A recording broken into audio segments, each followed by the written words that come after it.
What's going on, everybody? This is Milton Spence coming to you live with Milt's Coaching Corner. I wanted to make sure to check in with you guys this week as we have been consistently uploading and consistently doing our thing. I appreciate all the feedback that I get from the podcast, whether that be from listening time or that be from viewing time or that be from just flat out letting me know how much you appreciate and not just like, but in some aspects, a lot of you are telling me how much you love the topics that I'm covering, especially this month where we're speaking on relationships and things of that nature. I know for a fact that it is not necessarily the easiest thing in the world to talk about, considering there's so many dynamics and there's so many things that come out of or come into that which is relationships. And I also understand that that which is relationship means that we must understand the biggest thing, which I speak on this podcast a lot about, and that's understanding self, understanding who and what we are, understanding what, we are as far as a person, as far as understanding, what we bring to the proverbial table that everybody talks about, understanding who and what we are when it comes down to our mindset, understanding what we want to do in this life, and understanding how we want to be, right? I've totally been a proponent, and I'm still a proponent of people doing the work within themselves first before they go and get with anybody. The reason being is because that is the greatest work that you will ever do when it comes down to you being in relationships. Now, I understand that when it comes down to this topic, that some people, and I'm praying that this reaches everybody where they stand. Today's topic is understanding the trauma as it relates to your life and mental health. Now, as some of you may know or understand, I am a student of psychology. I currently am attending a university, Kaiser University, I'm in a doctoral program, receiving my PhD in psychology. I took a little hiatus from school and came back, and I'm stronger than ever. Well, through that time, I myself went through some different trauma, some things that I can say were traumatic for me. And I think that is the aspect of what trauma is. Now, trauma is not a one size fits all, and it also is not a one trauma fits all, right? So I believe that we have to be cognizant of, number one, what is the trauma or what has been traumatic for us? No matter what people say is traumatic or not, what has been traumatic for us? I think it benefits us to be in a position where we understand that trauma for us is essential to understanding, because it also helps us put into perspective not just how we respond to stressors, but how we relate to different people within our lives.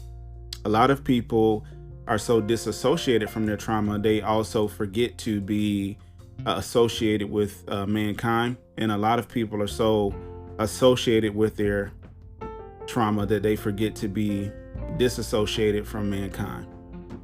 I, for one, believe wholeheartedly that trauma and traumatic experience are something to behold. Reason being is because it helps us to learn and understand who and what we are. It also helps us learn and understand where it is that we can be, how it is that we can be, and what it is that we can do. And I find it very, very, very, very, very pressing that I help everybody who I come across to understand their triggers and traumas and how they can either associate or disassociate from them within healthy standards. And I believe wholeheartedly as well that our traumatic experiences are what shapes us and molds us to help us to be not only disassociated from them, but also be associated to them when it comes down to us relating to our fellow mankind. So let's discuss trauma in itself. And when it comes down to it, I got my dictionary handy here, and I'm gonna tell you exactly, per the dictionary, just what trauma is. Okay? Basically, from the APA, American Psychological Association, it's an emotional response to a terrible event like an accident or a natural disaster, and it is also a sexual misconduct. in any form or fashion. Okay. When it comes down to trauma, those things, the biggest part of that is emotion. And emotion within itself can be one of those aspects of life where we either tap into or emotions control us because we are not tapped into them, because we don't understand them, and because we allow them to lead us. Biblically, it says, let's look up what it says about the heart. Biblically, it talks about the heart, and it says, who can follow the heart? For the heart is deep, and it is sick. So essentially, I know people say, follow your heart, right? Give me a second. Oh, there it is.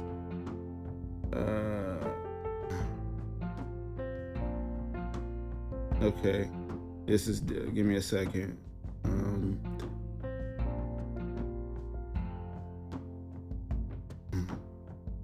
The heart. Yeah. All right. So in Proverbs 28 and 26, it says, he who trusts confidently in his own heart is a dull, thick-headed fool, but he who walks in skillful and godly wisdom will be rescued. What that is saying is direct, but it also has the aspect of understanding that following your heart, as it is, with trauma attached to it, also means that you will follow things that will not help you heal, but you will only follow things that will further validate the trauma that you are experiencing. What I mean by that is you will constantly be a reflection of what it is you've been through versus be a reflection of what it is to come over that or get past that or be through with that, right? You will only be a reflection of it versus being a part of the freedom of it, right? An example of what it is to get past it, an example of what it is to move forward from it. And a lot of us are in a position now where we cannot and should not be associating ourselves with anything or anyone that has to do with not just our growth, but has anything to do with challenging us at the moment due to the fact of unresolved trauma. Okay. Relationships are broken because people have hidden things within them and have things within them, whether it be demonic spirits, whether it be a mentality that they are carrying around, and they are not dealing with that. So because they do not deal with that, they only carry that, and those things spread seeds to others.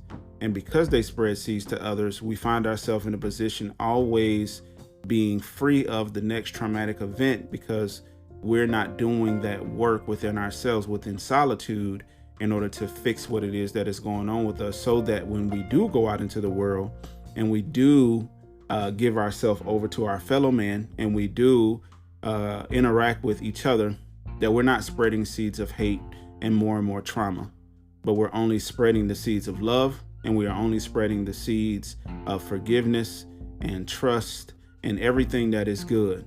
And that most of all, as the word says, that we are only spreading godly wisdom.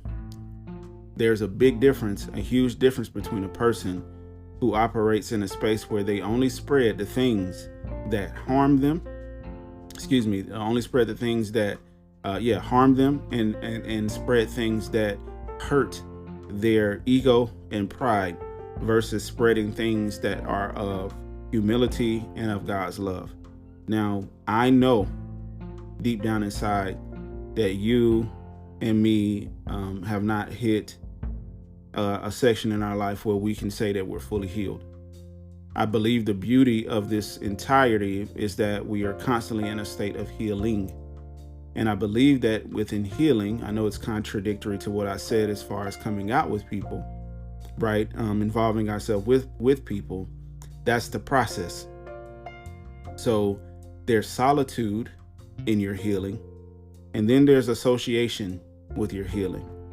The association has to come in you associating yourself with your trauma, meaning that you are facing it head on, doing what is necessary, whether that be going to talk to a counselor, talking to yourself, praying, whatever it is that you need to do to get back on the straight and narrow.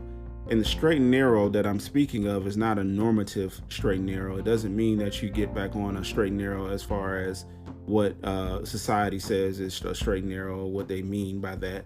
It totally means that a straight and narrow when it comes down to who and what you are. And if you listen to my podcast, you will hear that that is the stance that I am on, is really wanting to teach people and show people who and what they are so that people can get in tune with who and what they are. So when it comes down to anything and everything that we do and who and what we are only on a straight and narrow based upon the calling that is within our life. Biblically, it also states that, we are to live a life worthy of the calling that has been given to us. And to live a life worthy of the calling that has been given to us, we have to live it based upon the height of what it is that is expected of us. And a lot of us have a height of things that are expected of us. And to be totally honest with you, we're not ready to reach those heights just yet. We're not ready to reach those heights because there is sometimes things attaching itself to you, such as in this case, your trauma, that doesn't allow you to move on to the next steps in your life. And the way that you feed your trauma is by constantly skipping the steps, right? You say, okay, I'm in a healing phase and I'm not quite ready, but I am going to entertain this person, or I'm going to entertain this thing, or I am going to entertain this family event, right? There is never enough within you to give yourself the opportunity to be better based upon what you do with you. Don't give that to nobody else. Don't give nobody the opportunity to take that from you. And also don't give away your calling. Don't give away your purpose on this earth in order to make others comfortable. Because I promise you this, there's enough people on this earth as it stands right now who will be just fine with you not completing the gifts and not completing the purpose in your life. They will be just fine. Why? Because we know the old adage. We know the adage, right? The adage is misery loves company. And because misery loves company, we have to be able to be okay with the fact that misery is constantly going to be in a standpoint with us, that it will constantly want us to be around it. And it will constantly want us to share its space and its time and its heart. And because we know, or because we should be knowing that misery loves company, we also should understand that peace and love also love company. The fact that we stand, or where we stand, how we stand, right, is that your trauma is a part of you. It is something that you have experienced. It is something that has happened to you, right? But here's another flip on it. And I know, hear me out. I know there's different levels of trauma for everybody. As I stated at the beginning, your trauma is how it shapes out to you. So because there's different levels of trauma for everybody, shouldn't we also understand that your trauma can happen for you as well? And what I mean by that is by that first step. The work that you have to do in order to heal from trauma is not easy. And the reason it ain't easy is because, if that person or somebody else was meant to go through what you went through, then they would. But in reality, you were the only one meant to go through that. And because you were the only one meant to go through that, you did. So because you were the only one meant to go through that traumatic experience, it's up to you. It's up to you in order to do what it takes. It's up to you also to go and do what it takes in order to heal from said traumatic experience. I'm not trying to say it's going to be easy, and I'm also not trying to say it's going to be perfect how you do it. But I'm only going to give you that first step and say, at least take yourself away, put yourself into some type of solidarity with self.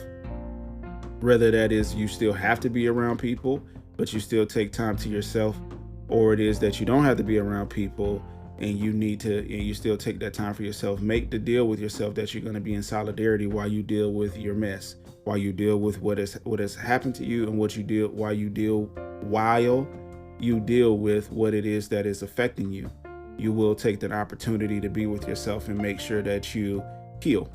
And the reason I ask anybody and everybody to do that is because What you spread out here on this earth is everything. What you give to us out here on this earth is everything. How we receive you and perceive you out here on this earth is also everything. So I need you, my friend, my brother, and my sister. I need you guys to please do the work within yourself so that you can be healed. The next step in order to deal with your trauma, right? To have a better relationship overall with self, and also to have a better relationship with others. Another relationship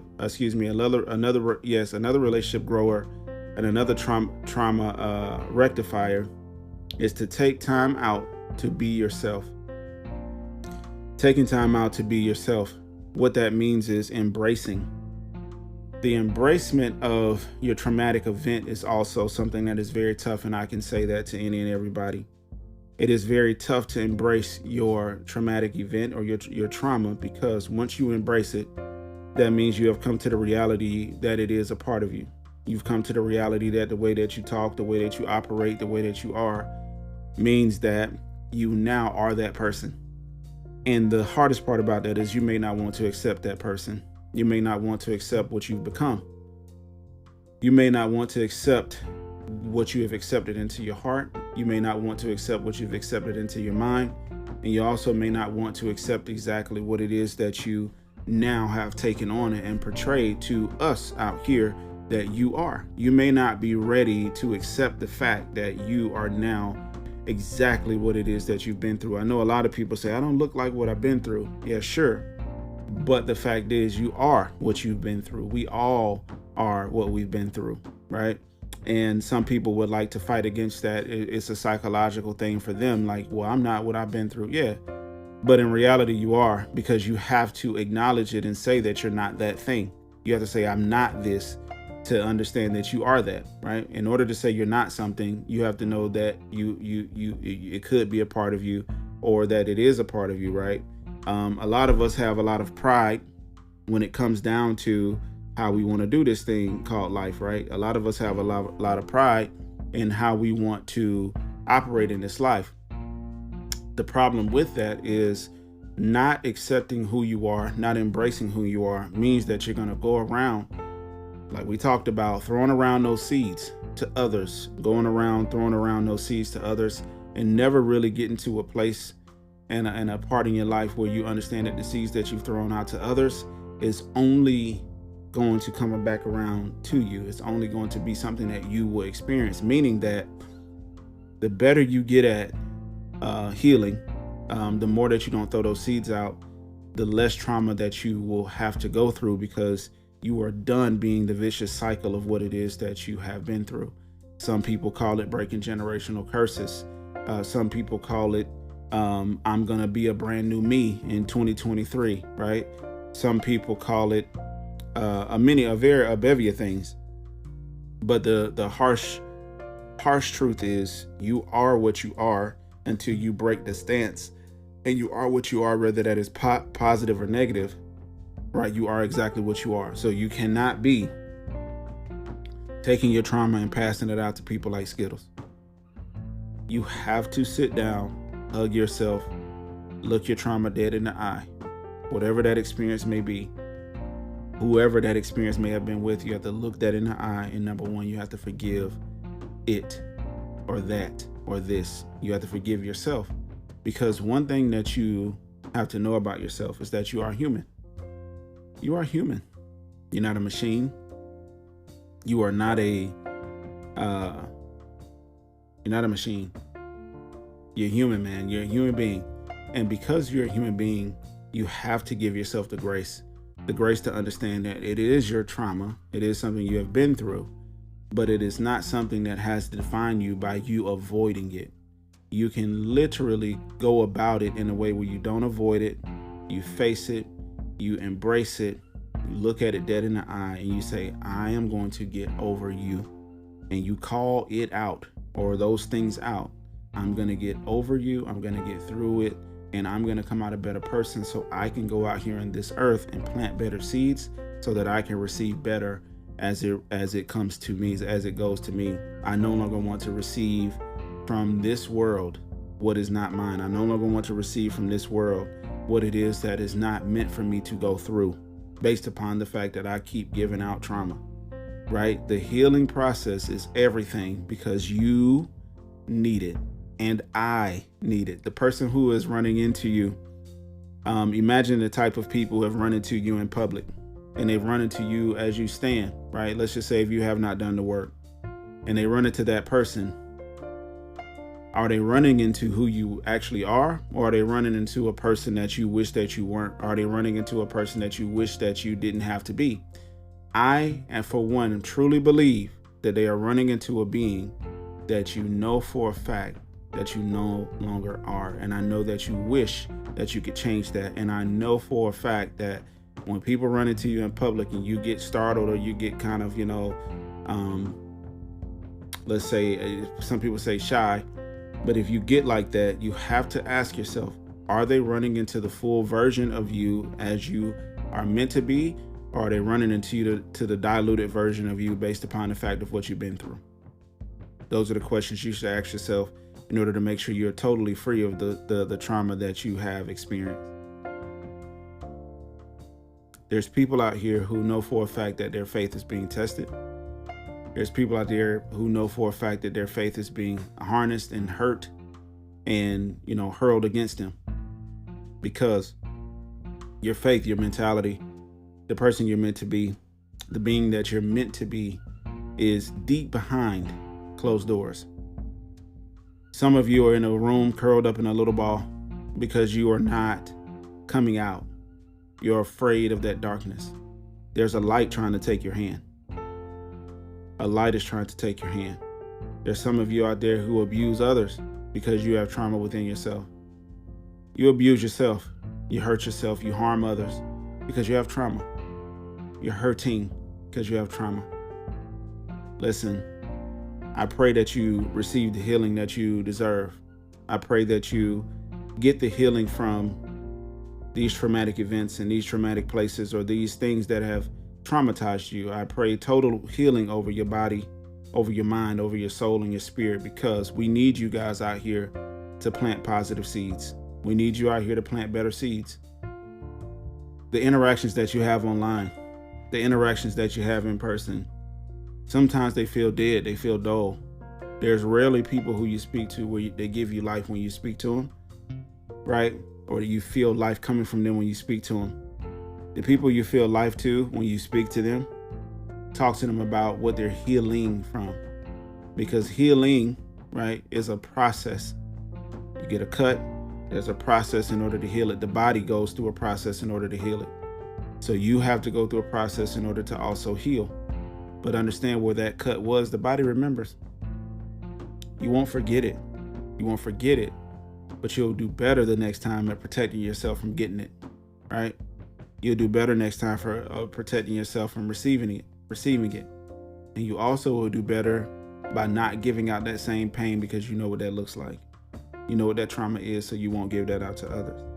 And if you really are having a really, really tough time, I suggest that you go sign yourself up to speak to a therapist. They have telehealth therapists now, so there's no excuse as far as how you go about doing this. There's telehealth therapists now. There's people who will come directly to you and come directly to your house and come directly to whatever, on your cell phone, whatever, and they will counsel you. They will help you. There's a lot of us out here who are trauma bonded, meaning we're bonded not just to trauma from other people, but we're bonded to the trauma that we keep within ourselves. And I pray that all of us, each of you that have any type of trauma bonds or anything that's holding you back, I pray that you release it. Why do I pray that you release it? Once again, we need you. Once again, we need you. And we need you to stand on top of that mountain and be the person that you're meant to be. We need you to stand on top of that mountain and do the things that you're meant to do. Now, if the image came to you that the mountain had anybody up on it except for you, then you are now you don't heal for others. Don't do that. You heal for yourself. You take care of yourself, because what you take care of for yourself, you will understand that now it is up to you to be selfless in how you deal with others, to help them now deal with you in a space where there's no more reason for them to hold back or stand back or not be themselves with you, because you're such a light, you're such an open person that now they don't have anything to keep from you. They have everything to show you, and you have nothing to hide or hold from them because you have done so much good work within yourself that you're not afraid to let loose, and you're not afraid to be yourself. You're not afraid to tell that person exactly who you are and what you've been through, because you are no longer that. It ain't about what you look like. It ain't about how you sound. It's about freedom. And the only way you can get to that freedom is you number one, stand in solidarity with yourself. And number two, embrace what it is that you have been through. Face it, and let's do what we have to do to heal from it. Now, notice I didn't give you any steps on how to heal, because there's different steps for everybody. I know everybody has different ways of going about it. Some people use the gym, the swimming pool. I mean, there's so many ways to heal. The brain is so diverse that it can understand what you're trying to do by you thinking about it. But I think wholeheartedly, and this is my stance on it, and I'm sticking to this, wholeheartedly, everybody can heal through prayer. Now, there are things that you need to do because you are a physical being, right? You are a physical being, you're a spiritual being having a physical experience, but you are still a physical being. And so because you are still a physical being, there are things that you must do in order to make sure that you heal, right? In order to make sure that you are making steps towards those positive things. So that way, when you take your stance and you get around people who you love, or you get around people who you don't really like, or you get around people you like a lot, that you are now the being and the person who has done the work to heal from their trauma. I believe in you. I believe in God. And most of all, I know for a fact that he can do all things. And I know personally that I can do all things through Christ Jesus that strengthens me. So I'm here, standing here today, doing this podcast with you as a man who's done the work and is healing, right? Each and every day. That's why I'm able to stand here with you guys today. It's my charge, what I'm meant to do. That's why I'm able to do it, because I am doing the work. I'm not perfect, but I am doing the work in order to get to a place, and I'm striving for perfection because I know that is what I'm meant to do. Biblically, it says for us to strive for perfection in Christ, to strive for perfection, right? Understanding that Christ was the only perfect being. We have to strive to that, because I've never understood the bashing of that.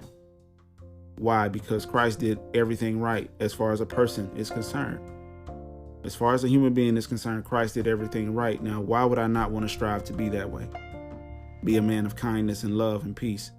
And of other people's storms that are out there, I tell them, peace, be still. Why would I not want to do that? I should want to be that way. Why would I not want to help other people heal? Why would I not want to lay hands on people and heal the sick and help the people who are poor and help the people? Why would I not want to be that way? So I will strive for perfection, and I will do everything that it takes in order to heal from what it is that I need to heal from. I also will do whatever it takes to be and do what it is that I'm meant to do in this life. And nobody, not even my own self, will stand in the way of that. I will not allow fear or anything or anyone else to take that or take me down or make me feel like I'm not supposed to, or take me around, ring around the rosy. I will be the man, and I will do the very things that I'm meant to do. And I pray to God that you, my friend, you, my people, do the very same thing. Much love, y'all.